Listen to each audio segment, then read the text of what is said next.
कहने को तो ये असुर हैं, वृत्तासुर, पर किसी भी वैष्णव, किसी भी भक्त और किसी भी प्रेमी का प्रेम तब तक पूरा नहीं होता जब तक वृत्तासुर की इस स्तुति को आप नहीं पढ़ लेते हैं। जरा समझो, ये स्तुति देने वाला कौन है? असुर। असुर ने ऐसी स्तुति दी है कि भागवत जी में सर्वश्रेष्ठ स्थान है इसका। अहम हरे तब पादैक मूलम दासानुदासो भवितास्मि भूय मनः स्मरेता सुपतेर्गुणांस्ते गुणितवाक् कर्म करोतु काय। आप सब तो बहुत लोग थे जिनको याद था, जरा बोलो। न नाक पृष्ठम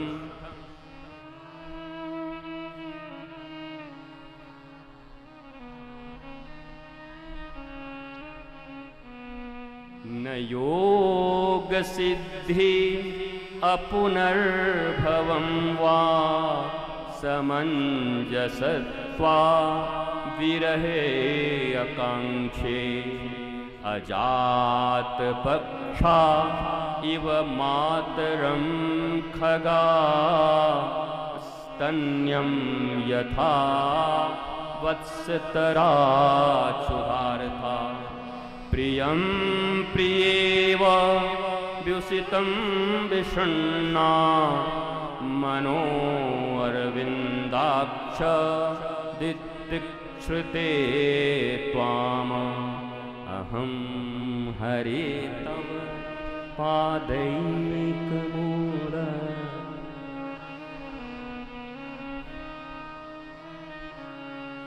मैं छत्तीसगढ़ के एक गांव में था। ये जितने भी आपके बच्चे दिखाई पड़ रहे हैं यहाँ पर 10, 20, 50, 100 बच्चे, इनके गांव में शराब की नदी बहती थी महाराज। कई सुबह शाम शराब। अब आप उस गांव में कभी जाओगे, आप लोग को जाना चाहिए, तो वहाँ के घर घर से आपको ऐसे ही भागवत के मंत्र सुनाई पड़ेंगे। इतने याद, ये पढ़े लिखे भी ज़्यादा नहीं अच्छे से।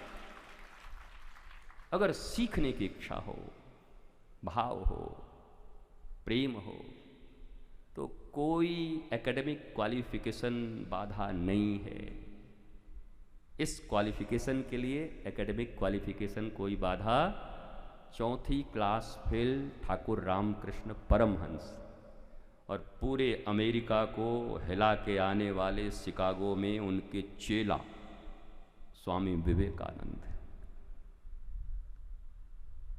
मैं ये नहीं कहता कि आप एकेडमिक क्वालिफिकेशन मत लेना, बहुत लोग, हमें तो और अभी डॉक्टरी मिल गया तो हम और डॉक्टर रितेश्वर हो गए हैं। हाँ, ऐसे ही हमारा सीना ऐसे हो गया। अब दे दियो हमें महाराज, तो बुला के दे दियो कि आपको बनाया जाता है, हमें बना दो। हमें क्या है, जो बना दो, जो बना दोगे वही हम बन जाएंगे। तो एकेडमिक क्वालिफिकेशन बुरी नहीं है, लेकिन आत्मिक क्वालिफिकेशन में चूक गए, आध्यात्मिक क्वालिफिकेशन में चूक गए, तो फिर चाहे कितने भी अशरानी, कितने भी जगदीप और राजू श्रीवास्तव आ जाएं, पर जिंदगी में सच्ची हंसी और मुस्कुराहट नहीं पा पाओगे।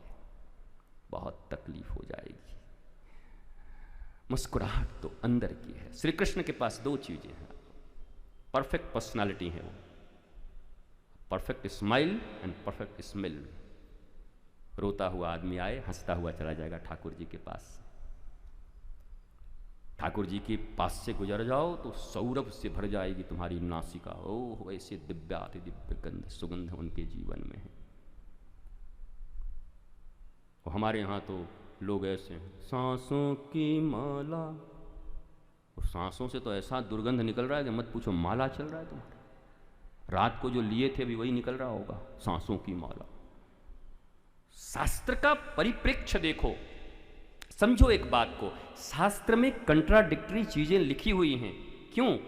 उसको समझना होगा। एक तरफ मातृदेवो भव पितृदेवो भव, दूसरी तरफ भरत जी अपनी मां को नहीं मानते, प्रहलाद अपने पिता को नहीं मानता, बलि अपने गुरु को नहीं मान रहा, आचार्य को ही नहीं मान रहा है, शुक्राचार्य को नहीं मान रहा है।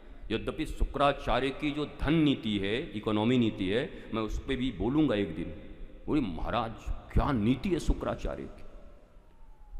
और बृहस्पति के लिए तो ज़्यादा आसान है, देवताओं को अच्छी बात सिखाना गुरु के लिए अच्छा है, पर महाराज राक्षसों को अच्छी बात सिखाना मामूली बात है। इसलिए शुक्राचार्य भी कम गुरु नहीं, बड़ा कठिन उनका पोस्ट है शुक्राचार्य का। अब तुम में से कोई शुक्राचार्य मत बन जाना, इतना हम बड़ाई कर देंगे, हम तो शुक्राचार्य बनेंगे तो आंख फूट जाएगी। शुक्राचार्य का एक और गुण है, दान देवे कोई, दक्षिणा देवे कोई, सत्कर्म करे कोई, वो जाके उसमें टोंटी में अड़ जाएगा। ये कर देते हैं, चलिए इतना खर्च करने से क्या फायदा है, होता है सब करके। तुम्हारे सत्कर्मों में कैंची लगाने वाले का नाम ही शुक्राचार्य है। इन लोगों को पहचानना। जब तुम सत्कर्म करने बढ़ते हो और कोई अपना बन के कैंची चलाता है तो समझ लेना शुक्राचार्य गुरुदेव की जय हो, आ गए शुक्राचार्य। वो चाहे जो हो, तुम्हारे पत्नी हो, पति हो, भाई हो, कोई हो दुनिया में, वो समझ लो शुक्राचार्य आ गए हैं, कट कट कट काट दे। सत्कर्म में मत रोक। वर्तमान कलिकाल में चतुर्दिक कुकर्मों का जंजाल फैला हुआ है, चारों तरफ हर तरफ विकृति है, संस्कृति नदारत है। इसमें अगर सत्कर्म करने वाला और कराने वाला कोई मिल जाए तो मैं तो कहूंगा ठाकुर जी का मंदिर भी सामने हो तो पहले इसी को प्रणाम करा लेना कि तुम मुझे बता रहे हो, तुम्हारे कारण मैं ठाकुर जी का काम कर पा रहा हूं और तुम उसी को काटते रहते हो ऐसे करके, कच कच कच कच। सत्कर्म करो। सत्कर्म करने में कभी किसी को बाधा मत देना। इसमें एक ही चीज है, अहम हरि तप पादई कमूल दासानुदासो भवितास्मि भूय। मैं दास भी आपका नहीं बन सकता प्रभु, पर एक काम करना, अगला जन्म जब मेरा हो न तो आपके दासों का दास मैं बन सकूं, बस इतना आशीर्वाद मुझे दे दो। असुर है ये, असुर है। अब हम सब मनुष्य हैं और सुर हैं। हम क्या मांगते हैं? 10 रुपया का माला हनुमान जी के मंदिर में ले जाकर के 2 करोड़ की ठेकेदारी। राम जी के यहाँ ले जाकर भगवान, एक तो विष्णु भगवान भी सोचते होंगे कि ऐसा ऐसा 10, 20, 50 लोगों को अगर मैंने दे दिया तो बैकुंठ में नीलाम हो जाए महाराज। ये 2-2 रुपए का लाते हैं, वो 50-50 करोड़ मांगते हैं, बताओ इनको। पर देखो एक असुर है, वृत्तासुर, और ये कह रहे हैं कि मेरे कर्मों की सजा मुझे ही मिलनी चाहिए, परंतु हे ठाकुर मेरा अगला जन्म भी तो होगा ना। बोला हाँ, तो एक ही काम करना नाथ, तुम्हारे दासों की दासता करने का अधिकार मुझे दे देना कि तुम्हारे दासों का दास बन सकूं, उनकी सेवा कर सकूं। असुर।